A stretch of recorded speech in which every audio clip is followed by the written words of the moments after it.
The beginning. The HMS Dreadnought, a battleship commissioned by the Royal Navy, was a game-changer in naval history. When she entered service in 1906, her advanced technology and innovative design set a new standard for battleships, so much so that her name became synonymous with an entire generation of ships known as dreadnoughts. The ships that came before her were subsequently referred to as pre-dreadnoughts, emphasizing the significant impact the dreadnought had on naval warfare. The mastermind behind the dreadnought was Admiral Sir John Jackie Fisher, who served as the first Sea Lord of the Board of Admiralty. Shortly after taking office in 1904, Fisher ordered the design of a battleship that would be armed exclusively with 12-inch guns and capable of reaching speeds of 21 knots. To bring this vision to life, he assembled a committee on designs to assess various proposals and assist with the detailed design process. What set the dreadnought apart from her predecessors was her uniform main battery. Instead of having a few large guns supported by a secondary armament of smaller guns, the dreadnought's main armament consisted solely of powerful 12-inch guns. Additionally, she was the first capital ship to be powered by steam turbines, making her the fastest battleship in the world when she was completed.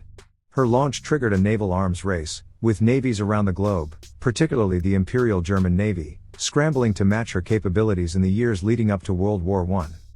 Although the dreadnought was designed to engage enemy battleships, her most notable action was the ramming and sinking of the German submarine SMU-29. This incident made her the only battleship to have definitively sunk a submarine. However, the dreadnought did not take part in the pivotal Battle of Jutland in 1916 due to undergoing refits, nor did she participate in any other major naval battles during the First World War. In May 1916, she was reassigned to coastal defense duties in the English Channel before rejoining the Grand Fleet in 1918. As the war drew to a close, the dreadnought was placed in reserve in 1919 and ultimately sold for scrap 2 years later, marking the end of an era-defining ship that forever changed the face of naval warfare. Background. In the late 1800s and early 1900s, naval gunnery saw significant advancements, led by Percy Scott in the UK and William Sims in the US. These developments pushed expected battle ranges to an unprecedented 6,000 yards, a distance so great that gunners had to wait for shells to land before making corrections for the next salvo. This posed a challenge, as shell splashes from smaller guns often obscured those from larger ones, making it difficult to determine the origin of each splash and leading to unreliable aiming and ranging. Additionally, the imminent introduction of longer-range torpedoes discouraged ships from closing in, negating the advantage of smaller guns' faster firing rates and emphasizing the need for heavy guns of a uniform caliber to maintain a safe distance from torpedo threats. In 1903, Italian naval architect Vittorio Cuniberti first proposed the concept of an all-big gun battleship in an article in Jane's Fighting Ships. He envisioned a British battleship with 12 12-inch guns, 12 inches of belt armor, and a speed of 24 knots. The Royal Navy, Imperial Japanese Navy, and U.S. Navy all recognized these issues before 1905. The Royal Navy modified the Lord Nelson-class battleship design to include 9.2-inch secondary guns but rejected a proposal for an all-12-inch gun armament. Japan laid down the Satsuma as an all-big gun ship 5 months before Dreadnought, but gun shortages limited her to only 4 12-inch guns. The U.S. began designing an all-big gun battleship in 1904 but didn't order the South Carolina class until after Dreadnought was laid down. The invention of the steam turbine by Charles Algernon Parsons in 1884 significantly increased ship speeds, as demonstrated by his yacht Turbinia at Queen Victoria's Diamond Jubilee in 1897. After successful trials with turbine-powered destroyers and passenger ships, Dreadnought was ordered with turbines. Fisher's committee analyzed the Battle of the Yellow Sea and Battle of Tsushima, with Captain William Pockenham noting the hitting power and accuracy of 12-inch gunfire, while 10-inch shells went unnoticed. Admiral Fisher sought confirmation of his ideas for a warship with 21-knot speed and 12-inch guns, citing Admiral Togo's ability to cross the Russians' T at Tsushima due to his speed advantage. The long-range engagement during the Battle of the Yellow Sea, although unprecedented, aligned with the Royal Navy's beliefs. Ships development. Admiral Fisher, in the early 1900s, proposed several designs for battleships with uniform armament. In early 1904, he gathered an unofficial group of advisors to help him determine the ideal characteristics for these ships. After becoming First Sea Lord on October 20, 1904, he pushed through the Board of Admiralty a decision to arm the next battleship with 12-inch guns and ensure a minimum speed of 21 knots. In January 1905, he formed a committee on designs, which included many members of his informal group, to evaluate various design proposals and assist in the detailed design process. Although the committee was supposed to be independent, it primarily served to deflect criticism from Fisher and the Board of Admiralty, as it could not consider options other than those already decided upon by the Admiralty. Fisher appointed all the committee members and served as its president. On January 18, 1905, the committee decided on the main armament layout, rejecting superfiring arrangements due to concerns about muzzle blast effects on the open sighting hoods of the turrets below. They also chose turbine propulsion over reciprocating engines, saving 1,100 long tons in total displacement. Before disbanding on February 22, the committee made decisions on various other issues, including the number of shafts, considering up to 6, the size of the anti-torpedo boat armament, and, most importantly, the addition of longitudinal bulkheads to protect magazines and shell rooms from underwater explosions. This decision was influenced by the Russian battleship Tsarevich, which was thought to have survived a Japanese torpedo hit during the Russo-Japanese War thanks to her heavy internal bulkhead. To avoid increasing the ship's displacement, the waterline belt thickness was reduced by 1 inch. The committee completed its work on February 22, 1905, and reported its findings in March of that year. Due to the experimental nature of the design, it was decided to delay ordering any other ships until Dreadnought and her trials were completed. Once the design was finalized, the hull form was designed and tested at the Admiralty's experimental ship tank at Gosport, requiring 7 iterations before the final hull form was selected. After finalizing the design, a team of 3 assistant engineers and 13 draftsmen produced detailed drawings. To help speed up the ship's construction, the internal hull structure was simplified as much as possible, and an attempt was made to standardize on a limited number of standard plates, varying only in thickness. Full description. The HMS Dreadnought was a true behemoth compared to her contemporaries, the 2 Lord Nelson-class ships. Measuring an impressive 527 feet in length, 82 feet 1 inch in width, and with a deep load draft of 29 feet 7.5 inches, she dwarfed the other vessels under construction at the time. Her displacement was equally staggering, weighing in at 18,120 long tons at normal load and 20,730 long tons when fully loaded, surpassing the earlier ships by nearly 3,000 long tons. The Dreadnought's sturdy build included a metacentric height of 5.6 feet at deep load and a complete double bottom, ensuring exceptional stability and resilience. In a break from naval tradition, the Dreadnought's officers found themselves housed in the forward part of the ship, placed closer to their battle stations. This unconventional arrangement was met with great displeasure from the officers, who now had to contend with the constant din of the auxiliary machinery. The rear of the ship, once a cacophony of noise in earlier steamships, was now remarkably quiet, thanks to the implementation of advanced turbine technology. This layout persisted among British dreadnoughts until the arrival of the King George V class in 1910. The Dreadnought's crew, initially consisting of 700 officers and ratings in 1907, grew to an impressive 810 by 1916, reflecting the increasing demands of manning such a formidable vessel. The construction of the HMS Dreadnought saw a collaboration between Vickers, Sons, and Maxim, the primary contractor for the ship's machinery, and Parsons, who provided the large turbines due to Vickers' lack of experience in this area. The Dreadnought made history as the first battleship to abandon the traditional reciprocating triple expansion steam engines in favor of the more advanced turbine technology. The vessel featured 2 paired sets of direct drive turbines, each powering 2 enormous 3-bladed propellers measuring 8 feet 10 inches in diameter. Steam for the turbines was generated by 18 Babcock and Wilcox boilers, operating at a substantial working pressure of 250 pounds per square inch. The turbines, with a rating of 23,000 shaft horsepower, were designed to propel the ship to a maximum speed of 21 knots.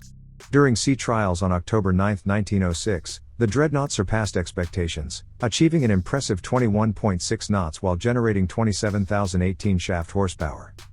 To fuel her powerful engines, the Dreadnought carried a substantial 2,868 long tons of coal. Additionally, she was equipped with 1,120 long tons of fuel oil, which was ingeniously sprayed on the coal to enhance its burn rate and improve efficiency. When fully stocked with fuel, the Dreadnought had an impressive range, capable of steaming for 6,620 nautical miles at a steady speed of 10 knots, showcasing her ability to cover vast distances without the need for frequent refueling. This combination of cutting-edge propulsion technology and ample fuel capacity made the HMS Dreadnought a formidable and self-sufficient vessel, well suited for extended missions at sea.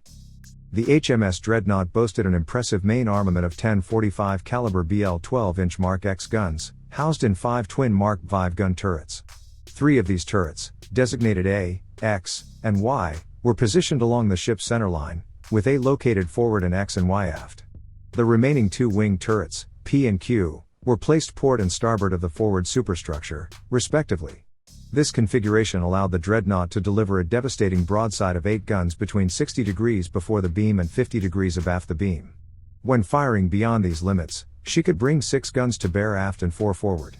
On bearings 1 degree ahead or astern, the ship could fire 6 guns, albeit with the risk of inflicting blast damage on her own superstructure. The main guns had a depression range of -3 degrees and an elevation of +13.5 degrees. Firing 850 pounds projectiles at a muzzle velocity of 2,725 feet per second, they could achieve a maximum range of 16,450 yards with armor-piercing, AP-2 CRH shells. Using the more aerodynamic but slightly heavier 4 CRH AP shells extended the range to an impressive 18,850 yards. The rate of fire for these guns was approximately 2 rounds per minute, and the ship carried 80 rounds per gun. Initially, the Dreadnought's secondary armament consisted of 2750 caliber, quick-firing, QF, 3-inch 12-pounder 1800 weight Mark I guns. These guns had an elevation range between -10 degrees and +20 degrees and fired 12.5 pounds projectiles at a muzzle velocity of 2,660 feet per second, achieving a rate of fire of 20 rounds per minute. The ship carried 300 rounds for each gun. Over time, the configuration of the secondary armament underwent several changes, with guns being relocated or removed to optimize performance and adapt to changing needs. In addition to her formidable gun armament, the Dreadnought was equipped with 5 18-inch submerged torpedo tubes, 2 on each broadside and 1 in the stern. She carried a total of 23 torpedoes for these tubes. The ship also carried 6 14-inch torpedoes for her steam picket boats, further enhancing her offensive capabilities. Throughout her service, the Dreadnought's armament was continually refined, with the addition of anti-aircraft guns and the repositioning of secondary guns. These adaptations ensured that the ship remained a potent and versatile combatant in the rapidly evolving naval landscape of the early 20th century. The HMS Dreadnought was a pioneering vessel in the Royal Navy, being one of the first to be equipped with instruments for electrically transmitting range, order, and deflection information to her turrets. The control positions for the main armament were situated in the spotting top at the head of the foremast and on a platform on the roof of the signal tower. Each control position was equipped with a 9-foot bar and Stroud FQ2 rangefinder, which provided data to a Doomer-esque mechanical computer. This data was then electrically transmitted to Vickers range clocks located in the transmitting station beneath each position on the main deck, where it was converted into range and deflection data for use by the guns. Voice pipes were also maintained as a backup communication method between the transmitting station and the control positions. To aid the gunnery officer in predicting the target's movement, the target's data was graphically recorded on a plotting table. The turrets, transmitting stations, and control positions could be connected in various combinations to optimize the ship's firing capabilities. However, firing trials against HMS Hero in 1907 exposed the vulnerability of this system to gunfire, as the spotting top was hit twice, and a large splinter severed the voice pipe and all wiring running along the mast.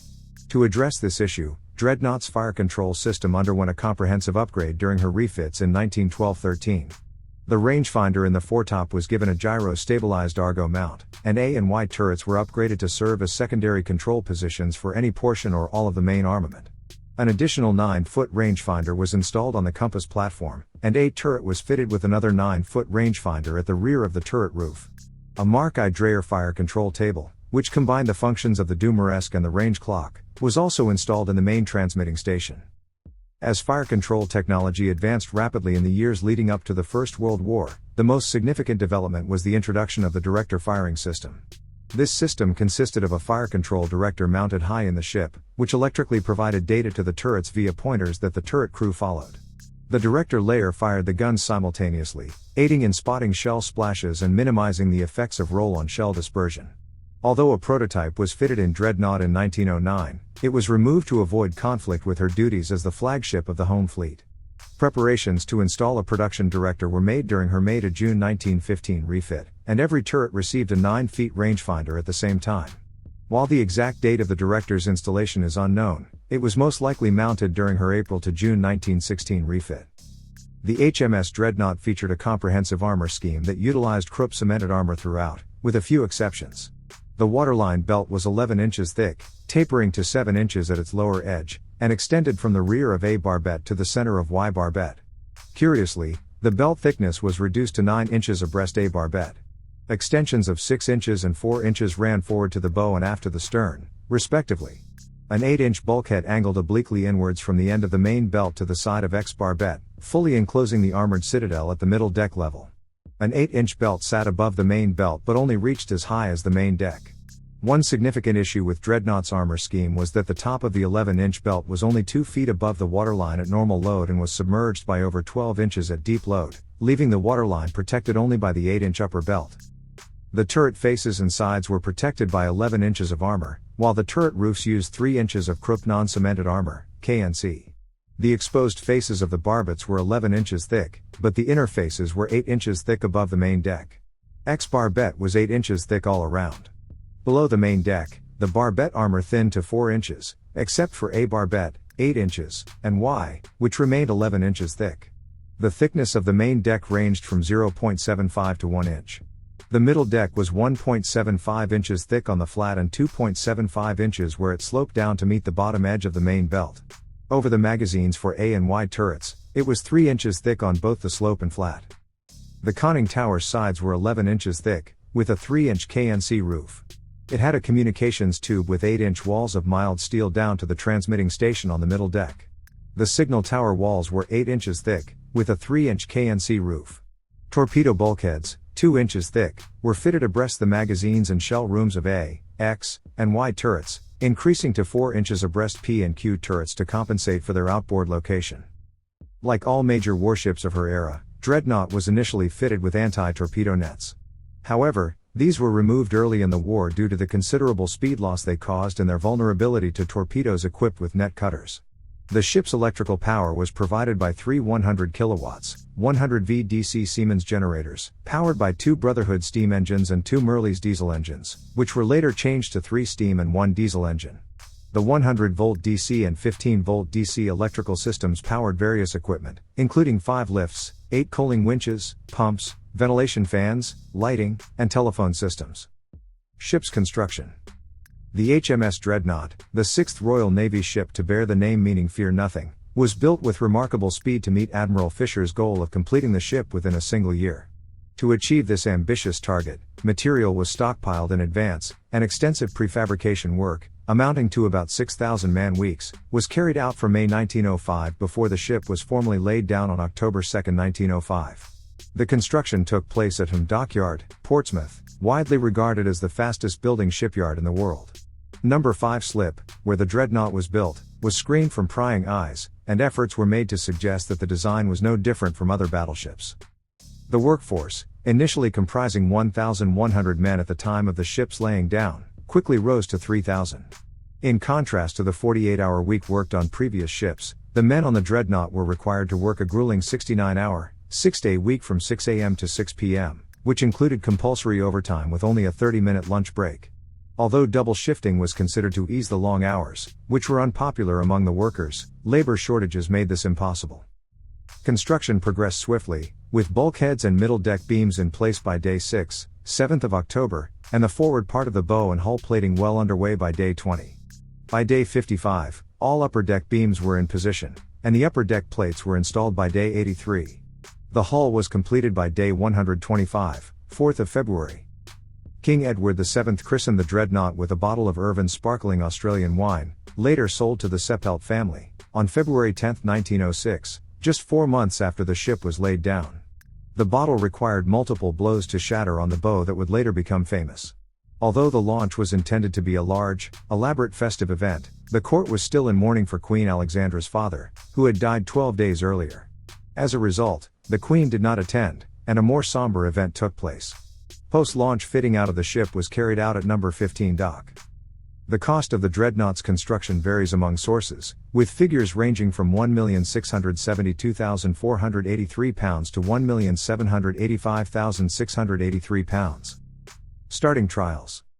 After her construction was completed in just over a year, the HMS Dreadnought had steam raised on October 1, 1906 and embarked on 2 days of trials at Devonport on 3 October. On the 9th, she underwent her 8-hour-long full-power contractor trials off Polperro on the Cornwall coast, during which she achieved an impressive average speed of 20.05 knots and reached 21.6 knots on the measured mile. Following her return to Portsmouth for gun and torpedo trials and final fitting out, the Dreadnought was commissioned into the fleet on December 11, 1906, a mere 15 months after her laying down. Although there have been suggestions that her construction was expedited by using guns and/or turrets originally designed for the preceding Lord Nelson-class ships, this is unlikely, as the guns and turrets for the Dreadnought were not ordered until July 1905. It appears more probable that the Dreadnought's turrets and guns simply received higher priority than those of the earlier ships. In December 1906, the Dreadnought set sail for the Mediterranean Sea to undergo extensive trials, calling at Arosa Bay, Gibraltar, and Golfo d'Oronchi before crossing the Atlantic to Port of Spain, Trinidad, in January 1907. She returned to Portsmouth on March 23, 1907. During this cruise, Captain Reginald Bacon, Admiral Fisher's former naval assistant and a member of the Committee on Designs, thoroughly tested her engines and guns. In his report, he stated, "No member of the Committee on Designs dared to hope that all the innovations introduced would have turned out as successfully as had been the case." Throughout this period, the Dreadnought maintained an unprecedented high-speed performance, averaging 17 knots between Gibraltar and Trinidad and 19 knots from Trinidad to Portsmouth. The shakedown cruise revealed several issues that were addressed in subsequent refits, including the replacement of her steering engines and the addition of cooling machinery to reduce temperature levels in her magazines, as cordite degrades more quickly at high temperatures. However, the most significant issue, which remained unresolved throughout her lifetime, was the placement of her foremast behind the forward funnel. This positioning put the spotting top directly in the plume of hot exhaust gases, greatly hindering her fighting ability. Career. From 1907 to 1911, the HMS Dreadnought served as the flagship of the Royal Navy's home fleet. In 1910, she became the target of a notorious hoax orchestrated by Horace de Vere Cole, who convinced the Royal Navy to arrange a tour of the ship for a group of supposed Abyssinian royals. In reality, the royals were Cole's friends in blackface and disguise, including a young Virginia Woolf and her Bloomsbury group companions. The incident became known as the Dreadnought hoax. Cole had chosen the Dreadnought because she was, at the time, the most prominent and visible symbol of Britain's naval power. In March 1911, the Dreadnought was replaced as the Home Fleet's flagship by HMS Neptune and was assigned to the 1st Division of the Home Fleet. She took part in King George V's Coronation Fleet Review in June 1911. In December 1912, the Dreadnought became the flagship of the 4th Battle Squadron following her transfer from the 1st Battle Squadron, as the 1st Division had been renamed earlier that year. Between September and December 1913, she underwent training in the Mediterranean Sea. At the start of World War I in 1914, the Dreadnought was the flagship of the 4th Battle Squadron in the North Sea, based at Scapa Flow. She was relieved as flagship on 10 December by HMS Benbow. Ironically, for a ship designed to engage enemy battleships, her only significant action was the ramming and sinking of the German submarine SMU-29, commanded by K/Lieutenant Otto Weddigen, in the Pentland Firth on March 18, 1915. The Dreadnought thus became the only battleship to ever purposefully sink an enemy submarine.